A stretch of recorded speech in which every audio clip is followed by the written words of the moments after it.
सुबह 10 बार आवाज़ लगाने पर भी ना उठती कभी, आज 6 बजे उठकर चाय बनाने लगी। अखबार ले आई, पौधों को पानी दे दिया, पापा को मॉर्निंग वॉक पर जगाने के लिए आ गई। आखिर ये चक्कर क्या है? घर के सब लोग नैना को बड़ी आश्चर्य मुद्रा में देखे जा रहे थे।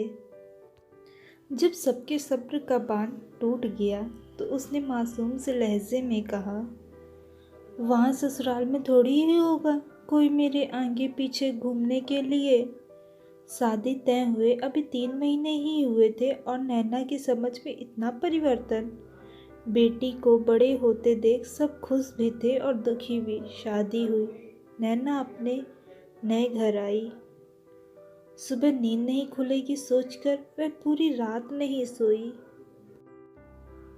जल्दी नहा धोकर पूजा कर अपनी पहली रसोई की तैयारी की और सोचने लगी क्या बनाऊं जो सबको अच्छा लगे और सबको पसंद आ जाए। तभी उसके कानों में एक मीठी सी आवाज़ पड़ी, नैना तुम इतनी जल्दी क्यों उठ गई बेटा? नैना ने पीछे मुड़कर देखा तो सासू माँ हाथ में शादी के हिसाब के कुछ पन्ने लिए खड़ी थी। शादी की भाग दौड़ में कितना परेशान हो गई होगी।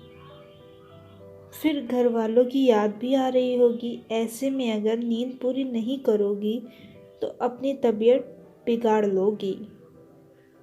सासू माँ ने हिसाब के पन्नों को अलमारी में रखते हुए कहा, ये क्या? मेरी सास तो बिल्कुल वैसी नहीं जैसे मैंने सोचा था। मैं तो पिछले कितने महीनों से जल्दी उठने की प्रैक्टिस कर रही थी और यहाँ तो कुछ और ही हो गया। मेरी पूरी पढ़ाई घर से दूर रहकर हुई थी, हॉस्टल में, जिस कारण मैं घर के कामों में इतनी कुशल नहीं थी जितना एक नई बहू को होना चाहिए।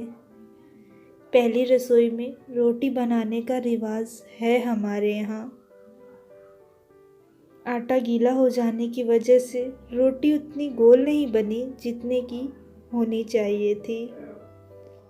मन में बहुत डर लग रहा था, बहुत बुरा भी लग रहा था।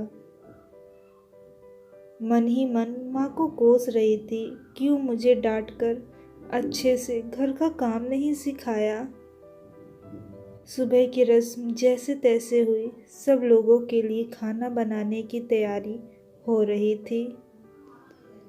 मैं किचन में खड़ी समझने की कोशिश कर रही थी कि कुछ प्रयास मैं भी करूं खाना बनाने की। तभी वही आवाज़ वापस आई, नैना देखो आज मैं क्या बना रही हूँ। मटर पनीर की सब्जी, गाजर का हलवा और लच्छा पराठा। समझ में नहीं आ रहा था कोई सपने में तो नहीं कह रहा। नहीं नहीं, ये तो सासू माँ ही बोल रही हैं। मेरे थोड़े सहमे और डरे भावों को शायद जान गई थी वो मेरे पास आई और मुझे बिठाकर बोली, शादी लड़की की परीक्षा नहीं है नैना, जहाँ कदम कदम पर उसे किसी टेस्ट में पास होने पर नंबर दिए जाएं। तुम्हारी शादी केवल मेरे बेटे से नहीं हुई है। जितनी तुम्हारी खुशियों की जिम्मेदारी मेरे बेटे की है उतनी हमारी भी।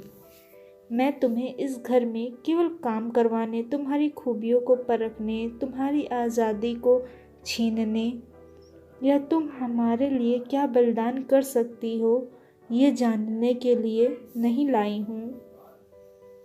मुझे तो सिर्फ एक दोस्त, एक साथी चाहिए जो मैं कभी कमज़ोर पड़ जाऊँ तो मुझे संभाल सके।